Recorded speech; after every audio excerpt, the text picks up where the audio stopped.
Walking through the streets of Venice, you can feel the history of the old Venetian Republic in every stone or building around. Come take a walk with me and discover the must-see places of this city. Whenever I travel, I like to plan my trip in detail. So after I have seen the main attractions, I am left with plenty of time to relax, enjoy the surroundings, and forge those memories that will stay with me for a lifetime. There is so much to see, as Venice is like an open-air museum, so let's keep it short and see all the places worth visiting. I'm not going to tell you how good the ice cream or the wine enjoyed on a small canal were. I leave this for you to discover and enjoy. Piazza San Marco dates back to the 8th century and is the principal public square of Venice, being generally known as La Piazza. The square is named after St. Mark, the patron saint of the city, whose relics were stolen from Alexandria and brought to Venice. The square is surrounded by the most important attractions of the city, which we are going to see next. Let's get one thing straight. From my personal experience, I don't believe the true heart of Venice lies in its main attractions, and it's not worth to lose 1 or 2 days just exploring the very center. Instead, discover the hidden gems of the city, street by street, hour by hour. But we gotta do what we gotta do first. The Doge's Palace, or Palazzo Ducale, was the residence of the Doges of Venice, the chief magistrates and the supreme authority of the former Republic of Venice, between the 7th and the 18th century. The palace was built in the 13th century in the Venetian Gothic style, and it became a museum in the 19th century. St. Mark's Basilica is the Catholic Cathedral Church of Venice. It is dedicated to and holds the relics of St. Mark the Evangelist, the patron saint of the city. To convey the Republic's wealth and power, the original brick facades and interior walls were embellished over time with precious stones and rare marbles, primarily in the 13th century. Many of the columns, reliefs and sculptures were spoils of war stripped from the churches, palaces and public monuments of Constantinople as the result of the Venetian participation in the Fourth Crusade.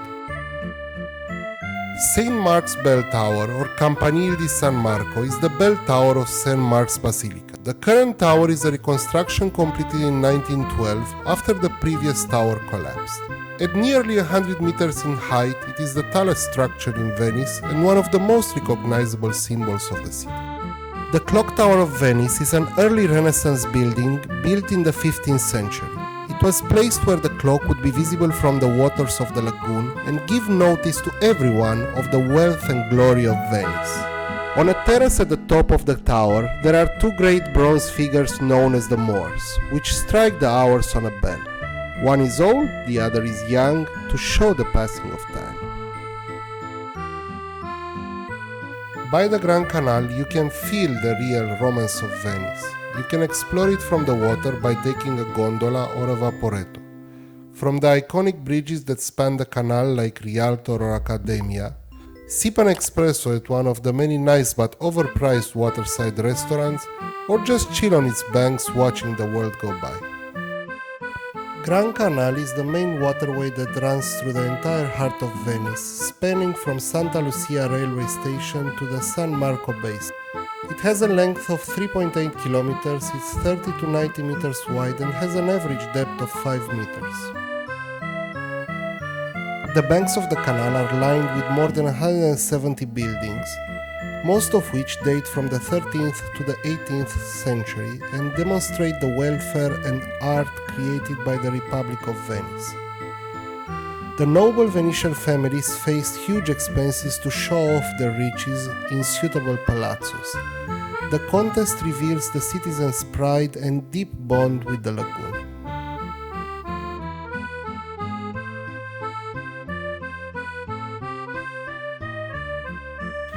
The Island of Murano. Hop on a vaporetto and take at least half a day to explore this island, famous around the world for its glass-making factories. The glass craftsmen of Murano took the creation of glass ornaments to an art form, and you must definitely take part in one of the glass-making demonstrations available in one of the many workshops scattered all throughout the island. Take the time to sit by the waterfront, enjoy a plate of traditional cicchetti, and just let the hours pass by. Murano was initially settled by the Romans, and at first the island prospered as a fishing port and through its production of salt.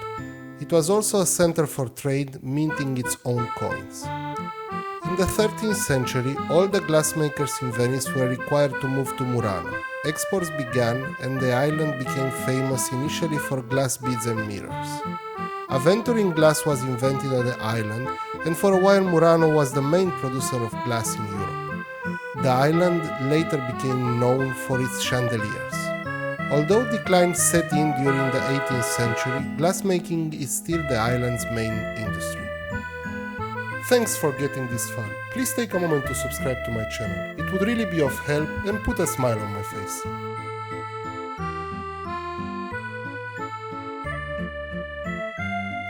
The Church of San Zaccaria is a 15th century monastic church in central Venice that is built using a mixture of Gothic and Renaissance styles. It is dedicated to Saint Zaccaria, the father of John the Baptist. Be sure to visit its crypt, which is the burial place of Doges and is always flooded due to the location of the church.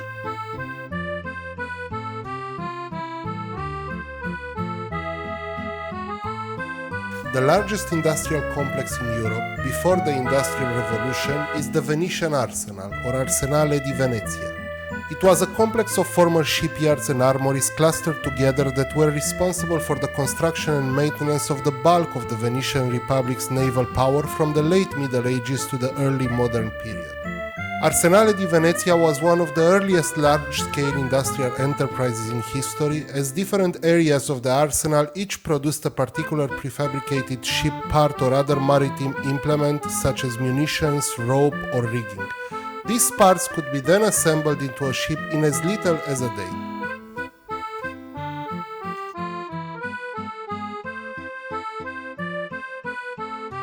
If you are craving for some time at the beach, Venice has you covered. The Island of Lido is the seaside resort of Venice and the site of the Venice Film Festival, one of the big 3 film festivals in Europe. The Lido, called by Italians Lido di Venezia, it's an 11-kilometer long barrier island in the Venetian lagoon that developed in the 19th century as a world-famous leisure seaside resort. Escape the crowds of Venice by going to Lido. Take your time to relax on the beach with an Aperol Spritz and just let the sound of the waves and salty air relax your senses.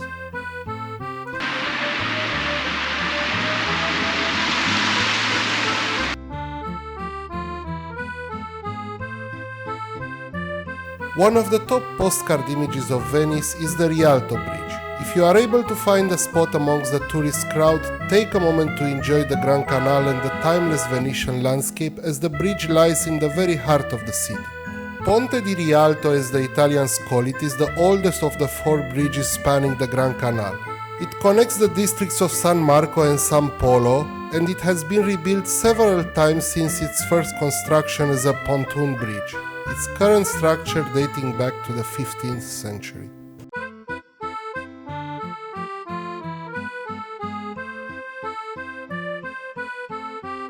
Definitely the most quiet and relaxed of the Venetian islands is Giudecca.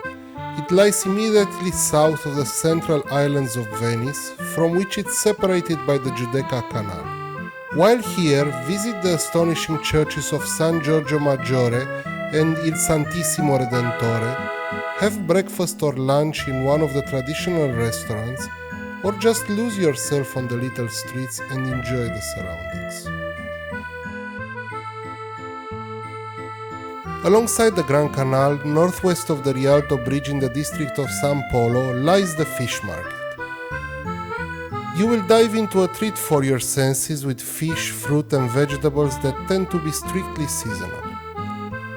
The Rialto fish market is a lively place, popular with many local people and tourists alike. Located in the Cannareggia district of Venice, the Madonna dell'Orto church is another founding piece of the city's historical heritage. The church was erected by the now defunct religious order the Humiliati in the mid-14th century. The name of the church comes from when an allegedly miraculous statue of the Madonna, commissioned for another church, Santa Maria Formosa, but rejected, was brought to the church from the nearby orchard, or orto in Italian, where it had languished. The church also holds the tomb of the famous Venetian painter Jacopo Robustini, better known as Tintoretto. Between the Grand Canal and the Giudecca Canal in the Dorso Duro district of Venice lies the Roman Catholic Church of Santa Maria della Salute.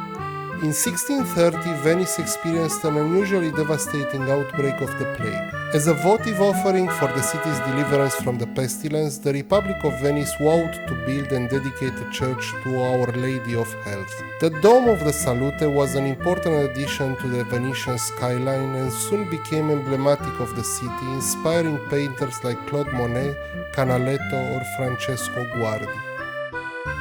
I hope you enjoyed and this video will be useful in your next trip. Be sure to stick around and see the other videos from my trip to Venice. I wish all the best to you all.